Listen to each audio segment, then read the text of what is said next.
우리가 에스겔서 오늘 마지막 48장을 함께 교독했습니다.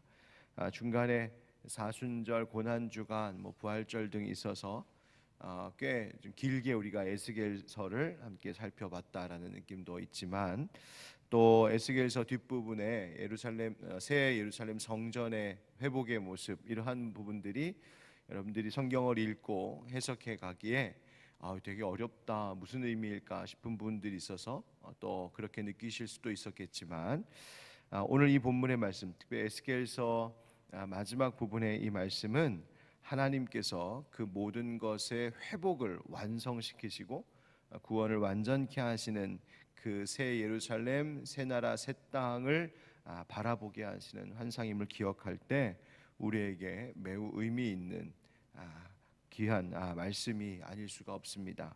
오늘 에스겔 마지막 장 48장의 말씀을 우리 잠시 살펴볼 때에도 하나님의 그 은혜가 있기를 간절히 축복합니다.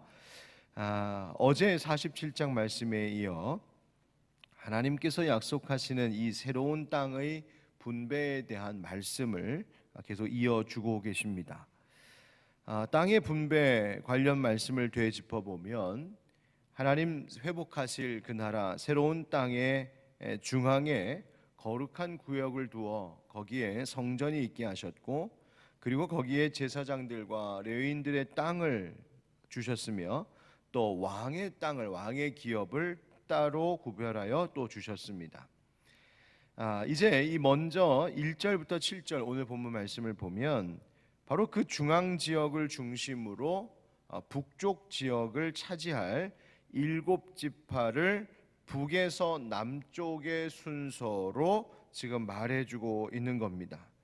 그래서 제일 위에 단, 그리고 아셀, 납달리, 므낫세, 에브라임, 르우벤, 유다, 그래서 저 이스라엘 북쪽부터 지금 중앙 지역까지 그렇게 7개의 지파가 순서대로 그 땅을 차지한다, 이렇게 말씀하시는 거예요.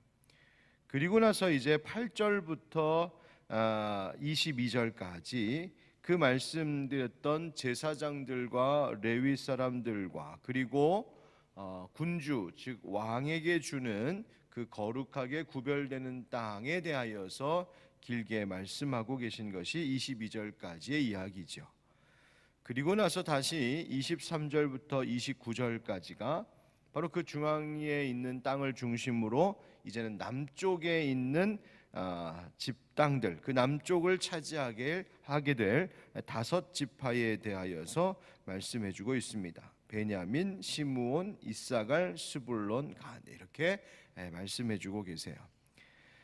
이렇게 하나님께서 분배하시고 지정해 주신 그 땅을 이스라엘의 지도를 펼쳐놓고 그려서 살펴보게 되면, 그 옛날 여호수아 시대에 하나님께서 이스라엘 땅을, 가나안 땅을 분배해 주셨던 것과는 많은 차이가 있는 것을 볼 수 있습니다.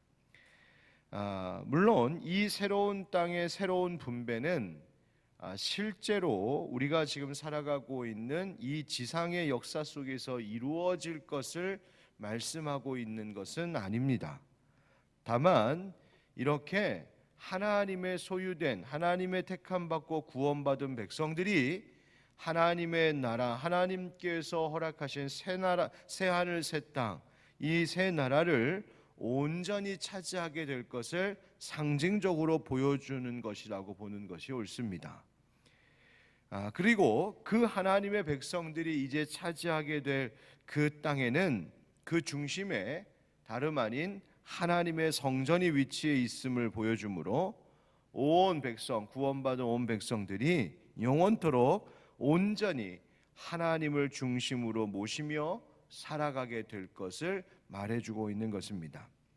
그래서 여기서 바로 이 8절부터 12절의 말씀이 중심이 되는 내용이다라고 볼 수 있겠는데요. 8절과 9절 말씀을 다시 한번 읽어보겠습니다. 8절 9절 시작.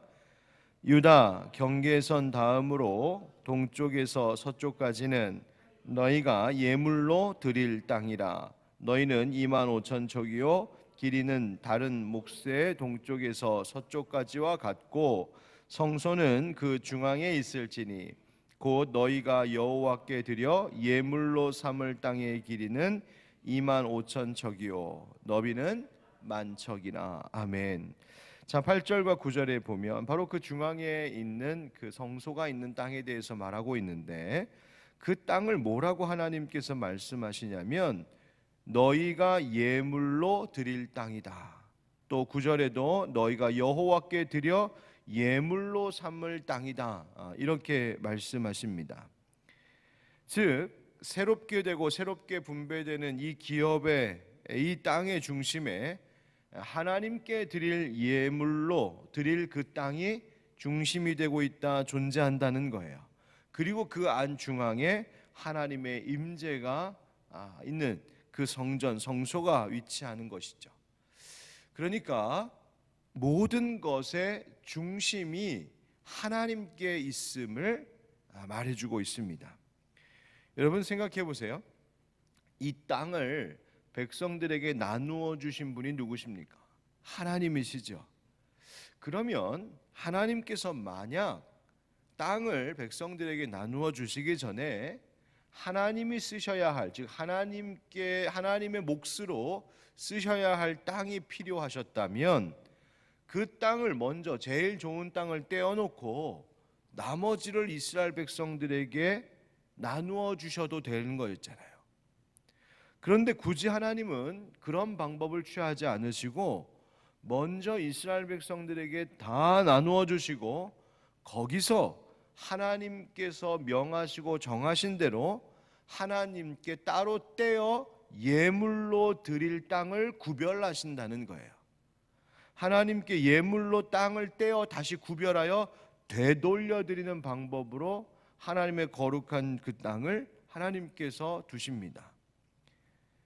여러분, 하나님께서 땅이 필요하셔서 지금 예물로 드려라 하는 것이라면 진작 떼놓고 주셨을 거예요.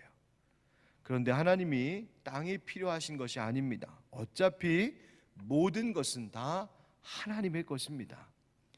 다만 하나님께서 모든 것의 중심이 되시며 이 모든 것의 주인이심을 백성들로 하여금 다시 고백하게 하는 것입니다. 즉 우리 믿는 자들이, 이 구원받은 하나님의 백성들이 결국 모두가 다 하나님께 속하여 있고 모든 우리 가지고 있는 것들이 다 하나님께로부터 온 하나님의 것이며 우리가 살아가는 모든 삶의 기준이 다 하나님이시라고 하는 것이 하나님께 구원받는 백성들이 살아갈 신앙생활의 기본 원리라는 것을 오늘 이 땅 분배의 내용을 통하여서도 우리에게 말씀해 주고 계십니다. 하나님께서 회복시키실 이 새 땅, 새 백성의 모습이란 이처럼 모든 것에 있어서 그 중심이 누구시다? 바로 여호와 하나님이시라는 것을 말해주고 있습니다.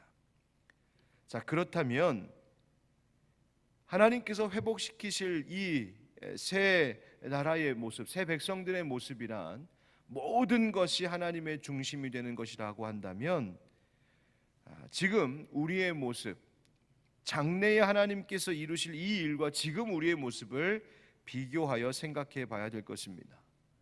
여러분, 우리는 삶의 중심에 하나님을 모시고 살고 있을까요? 여기서 말하는 중심이란 정말 말 그대로 모든 삶의 자리, 모든 일상에서의 중심이라는 말입니다. 교회 생활하는 것, 종교적인 어떤 영역에 있어 제한을 둔 자리, 시간의 어떤 한 일부분, 우리가 지키는 주일이나 예배하는 그 순간만이 아니라 모든 시간, 모든 자리, 모든 일, 모든 삶의 전체를 의미하는 겁니다. 먹고 자고 살아가는 삶의 문제, 우리가 매일 수고하는 일하는 노동의 현장, 또 가족들과 사람들과의 모든 관계, 가정생활, 취미생활, 심지어 혼자 있는 그 순간까지도 그 모든 자리의 중심이 하나님 되기를 원하시는 마음으로 바로 오늘 이 말씀을 주고 계신 것입니다. 모든 것의 중심이 되신다. 여러분, 이 모든 것에 대한 것이라는 점을 말씀해 주시기 위하여 마지막 단락인 30절부터 35절을 말씀을 보면 하나님께서 이제 회복하실 그 땅의 그 성읍에 대하여서 말씀하십니다. 성읍의 문들과 성읍 자체의 이름들을 언급하시는데 그 이름들을 보면 이 이름이 레위 지파를 비롯한 이스라엘 각 지파들의 이름을 다 딴 것임을 볼 수 있죠. 또 이 성읍은 성전과 마찬가지로 정사각형을 하고 있는 모습임을 볼 수 있습니다. 그래서 이 정사각형을 하고 있는 그 모습을 통하여 이 성읍 자체가 완벽한 곳임을 우리에게 말해주고 있습니다. 계시록 21장 16절에도 바로 이 이야기가 나오는데요. 계시록 21장 16절 말씀이 이렇습니다. 그 성은 네모가 반듯하여 길이와 너비가 같은지라 그 갈대자로 그 성을 측량하니 12,000 스타디온이요 길이와 너비와 높이가 같더라. 여러분 이 에스겔에서 지금 에스겔의 환상을 통하여서 미리 계시된 그 새 예루살렘의 회복된 모습, 완성된 그 모습이 계시록에 와서도 다시 한번 예언이 되는 거예요. 그런데 계시록에서도 말하기를 그 모든 그 성의 모습이 네모 반듯 정사각형의 모습을 하고 있다. 완전하다 이런 말입니다. 하나님의 구원이 완전하다. 하나님의 마지막 때가 완전할 것이다. 그런데 여기서 우리가 잊지 않고 꼭 짚어야 될 것이 있는데 바로 마지막 절 35절입니다. 우리 35절 다 같이 함께 읽어보실까요? 시작. 그 사방의 합계는 18,000척이라 그날 후로는 그 성읍의 이름을 여호와 삼마라 하리라. 아멘. 그 성읍의 이름을 뭐라고 한다고요? 여호와 삼마. 자, 먼저는 이렇게 부른 그 이름의 대상이 그저 성전이 아니라 성읍이라고 하는 것을 주목할 필요가 있습니다. 그렇죠? 그러니까 제사 드리고 예배하고 종교적인 어떤 행위를 하고 있는 성전만이 아니라 백성들이 노동하고 가정생활하고 살아가는 모든 삶의 터전 곧 성읍 그 전체를 뭐라고 부른다고요? 여호와 삼마다. 여호와 삼마라고 하는 것의 뜻이 무엇입니까? 여호와께서 거기 계신다라는 뜻이에요. 여호와께서 거기 계신다. 여러분 이스라엘 백성들, 유다 백성들, 바벨론의 포로로 잡혀있던 유다 백성들의 아픔이 무엇이었습니까? 그 가장 큰 아픔은 여호와 하나님께서 그들을 떠나셨다는 것이었습니다. 그들의 범죄함으로 그들의 불순종과 우상숭배로 하나님의 영광이 예루살렘 성에서 예루살렘 성전에서 떠나 있었던 비참한 순간들이 있었습니다. 그런데 이제 하나님께서 마지막 때에 모든 것을 회복시키심으로 여호와 하나님께서 거기에 계시겠다고 약속하시는 겁니다.